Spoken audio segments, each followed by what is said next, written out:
All right, I think we'll go ahead and get started. So for those who have just arrived, if you hadn't had a chance to sign in on our sign-in sheet, the iPad-based sign-in sheet, please feel free to do that. Grab something to eat and then grab a seat. Welcome to September's Exploring Learning Technologies community meeting. My name is Anand Kurma, and I think we have a pretty exciting agenda for the day. We're going to be kicking off the iPads in the Classroom community, which is a new community that's being started here at OSU. I think it's only fitting that we're actually kicking off this community meeting here in PAES 143 because this was the home of where we kicked off our Exploring Learning Technologies community meeting. I was actually digging in my notes as I met with Alan and Mike and Cynthia. They were trying to pick my brain on some strategies for jump-starting the community, and I was digging into the memory vault. And it was Monday, July 28th, 2008, that we held our inaugural Exploring Learning Technologies community meeting. And, you know, our process was pretty simple. There was no magic behind the scenes. We worked with Randy, I don't know how you say his last name, Gamage from OSU Today, and he ran a blurb similar to the blurb that we ran today. But the nice thing is a lot has changed with some of the community technology and software that we have out there with Yammer and Twitter and whatnot. But when I was talking with Alan, he had asked a little bit about, what do you think is successful about ELT, or how have you been able to do it for 5 years or so? And I think it's been pretty simple. From our first meeting, when Laura and I welcomed you all here, we had always said that we were in the silo removal business, and that's still what we've been 5 years later. But even more so, Laura's always described our community as an open space. And so as that open space, what we're doing, if you have an idea, if you have a thought, some type of collaboration or anything like that, we've always made ourselves available to try to help you develop your ideas. And that's what we've done today. So I'm excited to introduce Cynthia Dassler, who will be kicking off our community meeting today. She's the curator at the Museum of Biological Diversity.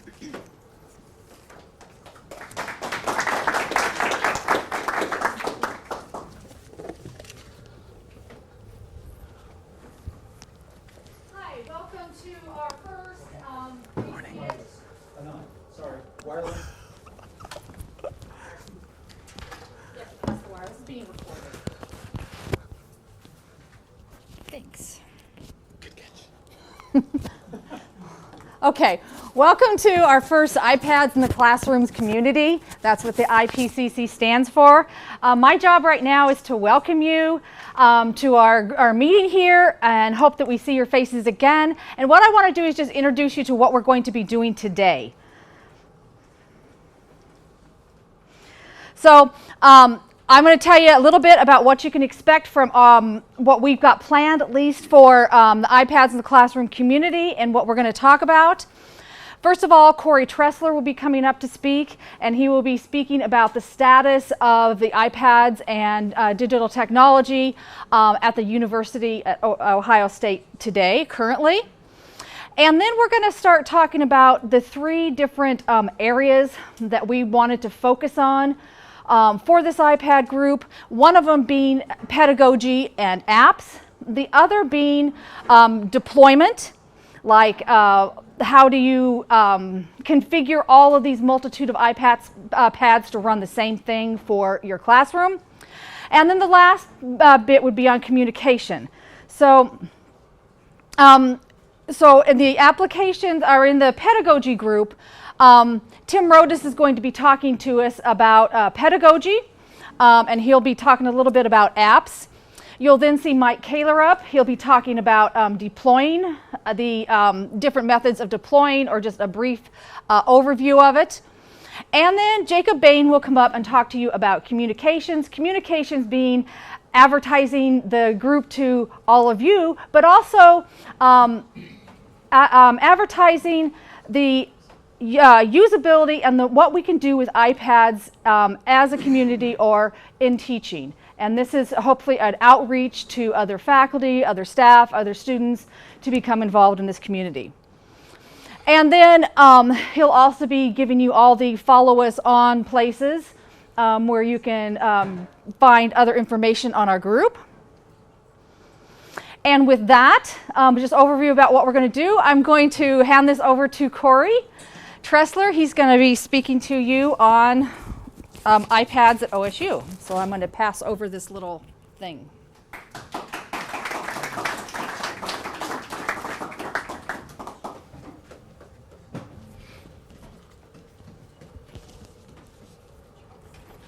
Well, good morning, everyone. It's really great seeing all of you here, this great turnout. I'm going to just speak real briefly about the state of sort of where we're at, what we're seeing a little bit, and some of the things that are happening in the classroom. All of you have probably heard of the Digital First Initiative by now, I hope. I work in learning technologies in the Office of Distance Ed and E-Learning directly on the Digital First Initiative. And some of the things we have going around iPads have a lot to do with iTunes U courses. As of this morning, we have 37 public courses. We have another 30 or so private courses. We have iBooks as well. Ashley Miller's here if you do want to talk about iBooks later. We've released our first two sort of, how to describe them, sort of course-related pay supplemental textbook type materials, sort of self-published through our office by professors throughout the university.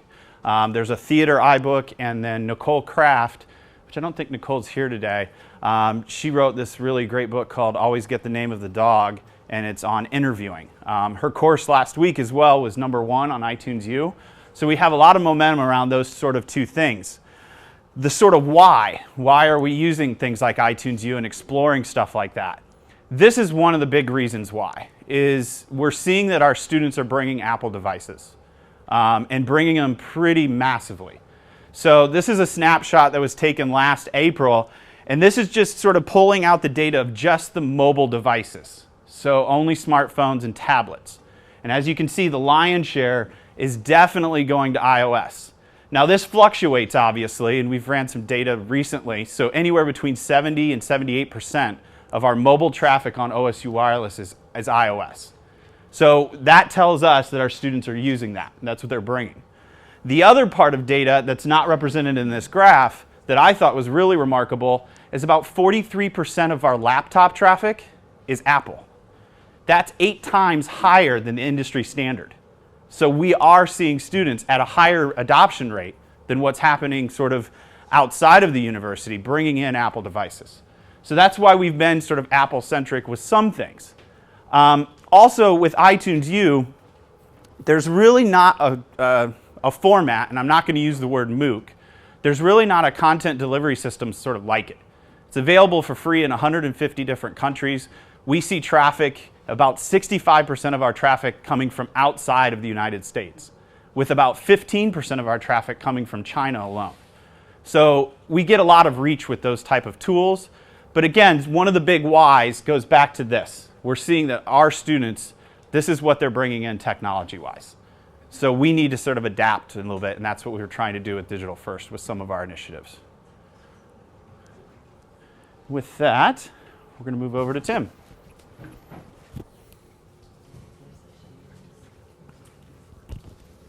Thanks.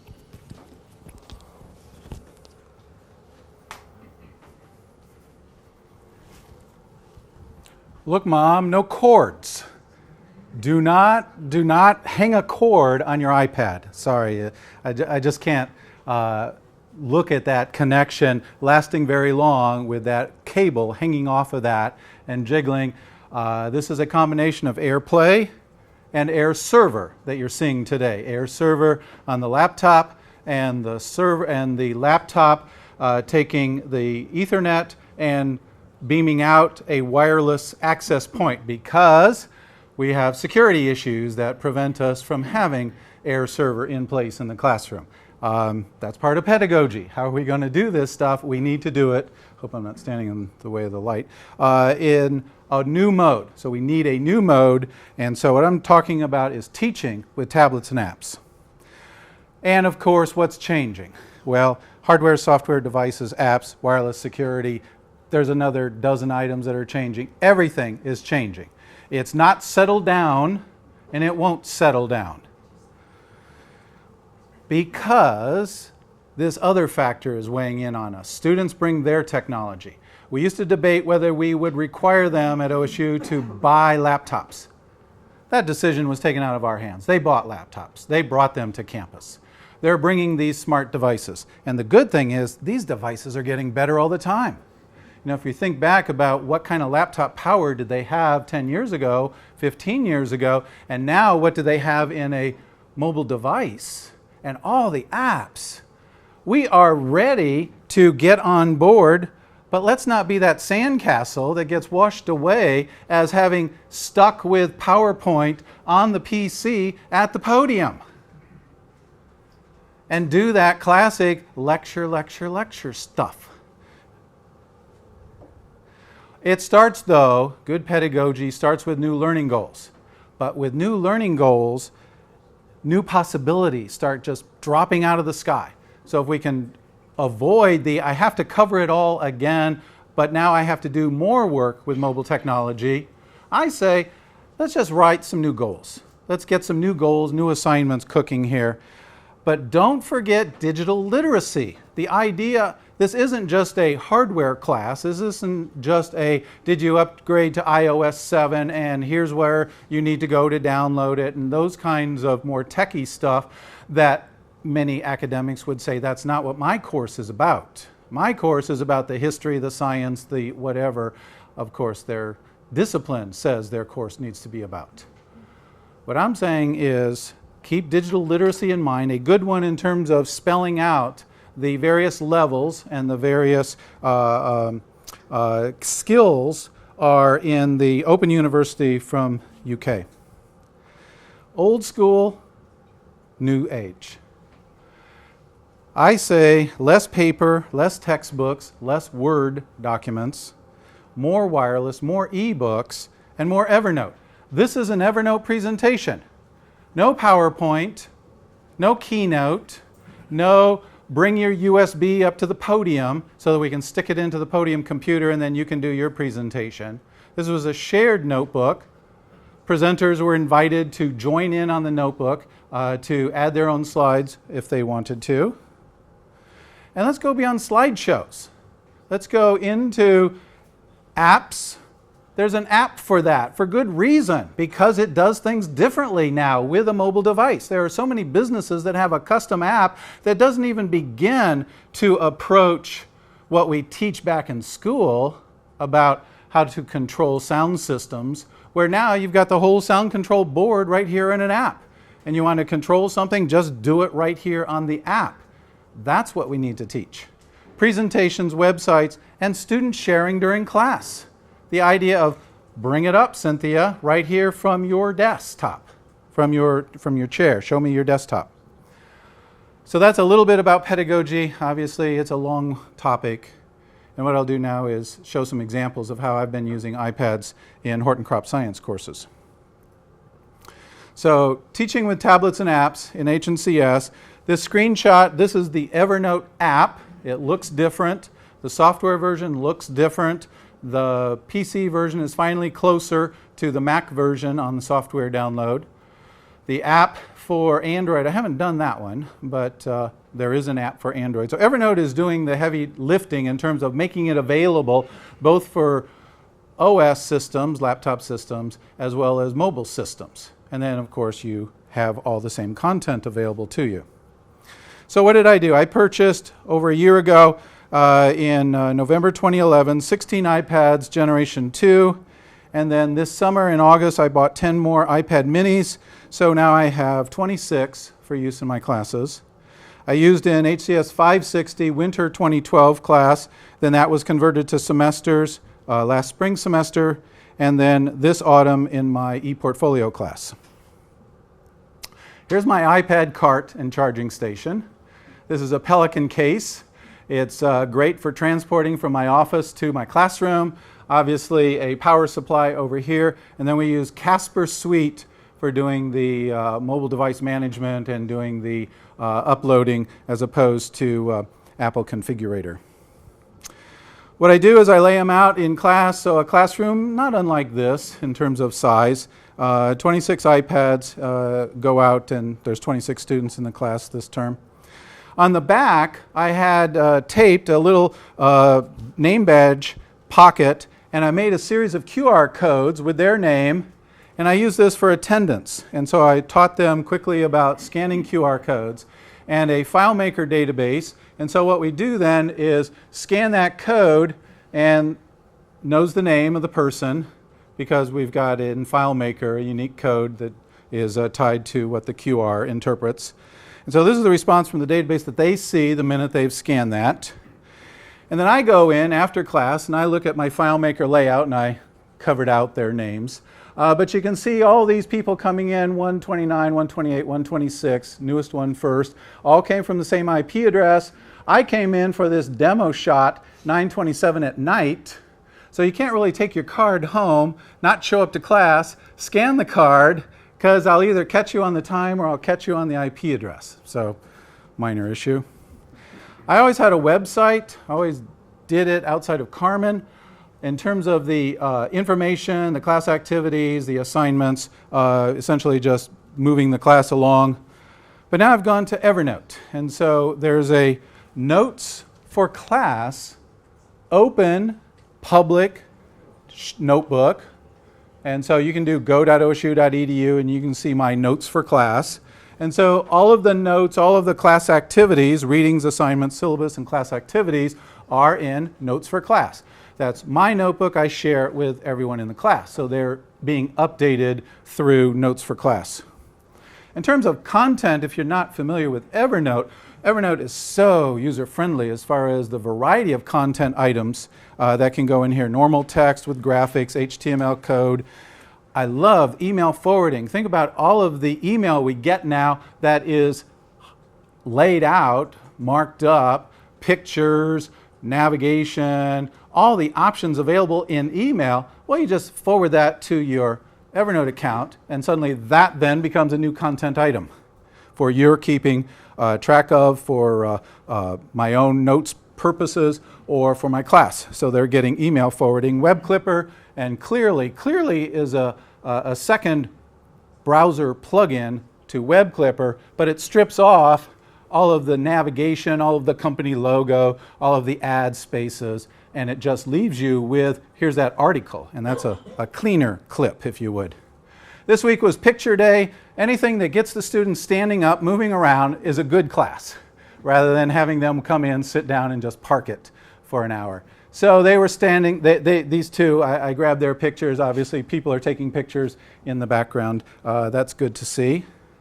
So far, they've made first two notes, background info and resume, and then we'll have, that's their notebook that they then share with me. So they own it, they take it away with them once the class is over. And by the end, they'll have 15 notes. These are portfolio items based on, of course, their accomplishments, their interactions, their creations, their letters of reference. It's their note shared with me. So it's not public on the web until the very end where it is shared on the web, but they are the only ones that have that link if they want to release it to employers. That's a little bit of Horton Crop Science use of iPads, and our next speaker is Cynthia.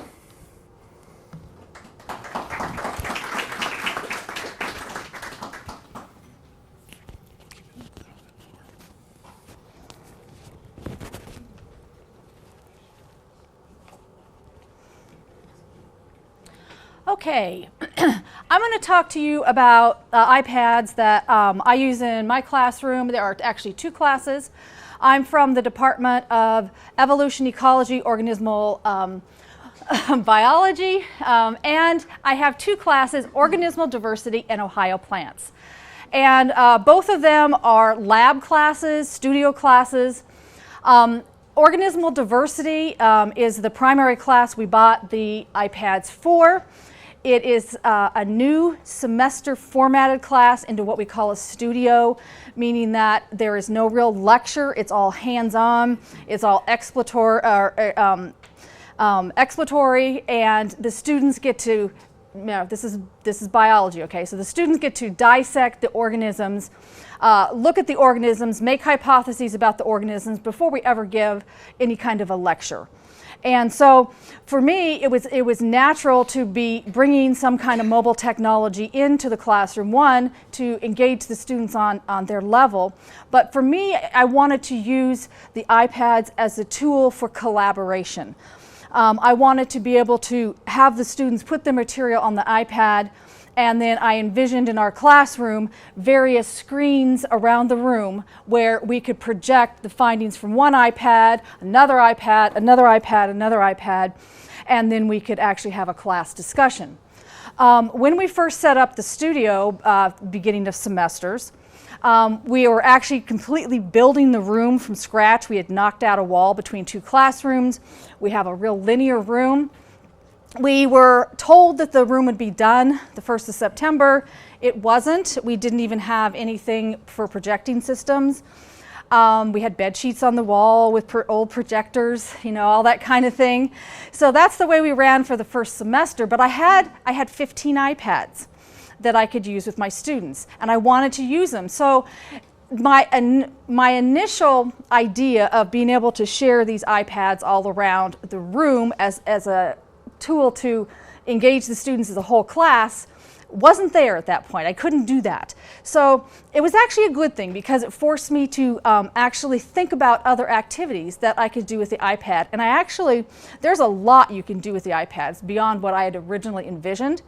So what I want to show you are some of the activities that I came up with, and tell you that this was actually probably a year-long process of just testing things, seeing if they worked, letting the students play with the iPads, figuring out, and we use the app Notability, figuring out if they didn't put their name in a certain place, all the files named were the same thing, the date. So little things that we had to figure out and reconfigure the iPad. So this is the team of us that were working together. All 5 of us worked, and we met for a couple hours every week to try and get these formatted and worked and a smooth workflow for the students. We had this in place before Buckeye Box was here, so we didn't have a smooth workflow for the students. We'd not met Tim really, so we didn't even have a way of doing AirPlay. We did not know about that, so we were trying all this different kind of stuff. So this is what the kind of activities that I have discovered, that I've done anyway. First of all, in both classes, the students are broken up into groups, permanent groups, and they work with these group members for the whole semester where they can bounce ideas, and they do activities with their group members, often dissections and such. So this is one time that we were working. And this is a list of some of the things that I have done or that I have tried, or some of the things that have been done with the type. The first one is what I really wanted to get at. Okay, I wanted to do collaboration between the whole class. But you can also have collaboration between individual students, or collaboration between those groups of 4 students, and it depends on how you write and do your exercise and implement it. Now in my organismal diversity class, I have 1 iPad per group of 4 students. Whoops. And then for my Ohio plants, it's an iPad per pair, which is actually much better. But so this was what I wanted to get at originally, but I came up with some other things. It's great. iPads are great for formative assessments, and I'll show you in a minute what that is. And for me, iPads are great to take out into the field to document organisms in the short amount of time that we have for a classroom period. Meaning I only have 3 hours for a lab. And if I want to go and show the students about, say, pine trees, okay, and take them somewhere, the only way I can really do that and have them document any data is actually by photographing it. And you can do that with the iPad. And then we worked up a way to use this as a document camera, and you can add. The great thing about this is you can take pictures with this. You can take pictures of the organisms when they're moving, and you can see it on the screen. You can hold up the camera to the microscope, and you can take pictures through the microscope. You can take pictures through your hand lens. I mean, it's really cool the kind of pictures you can get, and the students get these pictures too, with the iPads as well as with their phones. And then, of course, we go paperless. But this is just a little bit about what I've done and about what could be done. It's all a matter of, just like what Tim said, what your goals are, how can you imagine to put this into a format that is mobile. So one of the first things I did was, this is an activity of collaboration between the groups of 4 students. So this is what I call the flower to fruit round robin extravaganza. And what it was is that I put an iPad at every table of 4 students, along with a dissection of a flower and immature fruit, and they were supposed to document the process from the flower to the fruit and all the changes. Well, what I did is I gave them 5 minutes to start a drawing on the iPad of this. And then after 5 minutes, I had them all rotate. So one group would pick up, go to another table, sit down, and make observations on a different flower from a different group, and they would add their ideas to the iPad that was stationary on the table. So we just kept moving the groups around, and they would keep adding information to the same iPad that was staying on the table for that flower and fruit that was on the table. And this is some of the results that we got with. Every different color comes from a different group of 4 students. And so they would come and sit down, they would add some kind of detail, some observation, something to the actual observations. They had to add something new. And so you can see by the colors how many people added to these different observations, and these are 2 things that we got back. This is just examples of their work. They had a great time doing it too. And they got to see more than their own dissection at their own table. They got to see all the other different flowers at all the different tables. This is what I've done for a formative assessment. This is an example where we were looking at the structure of seeds. So I used a ginkgo seed that we cut, and I wanted them to be able to see all of the structures in it as they were dissecting it. But I wanted to know if they were actually seeing the right structures, if they were seeing and identifying them as what I wanted them to see.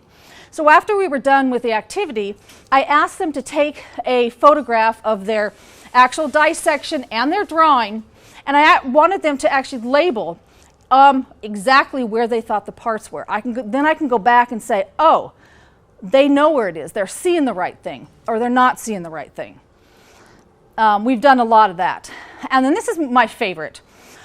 This is where I've used the iPads out in the field. So we've now got OtterBox cases on our iPads so that, they almost bounce. If you drop them in the water, drop them, we're not going to lose our iPads. And so this is where I've done activities, taken the students out. I'm having them document the plants that are out there so that they can then look at the data that they get, the types of plants, and then they can then record those, sort them, and come up with some summary questions on how to preserve the prairie, their ideas on how to preserve the prairie. And this is some of the data that they were taking. They were taking the plants, and then they had IDs on them, and then I had some summary questions that they answered on the iPads along at the bottom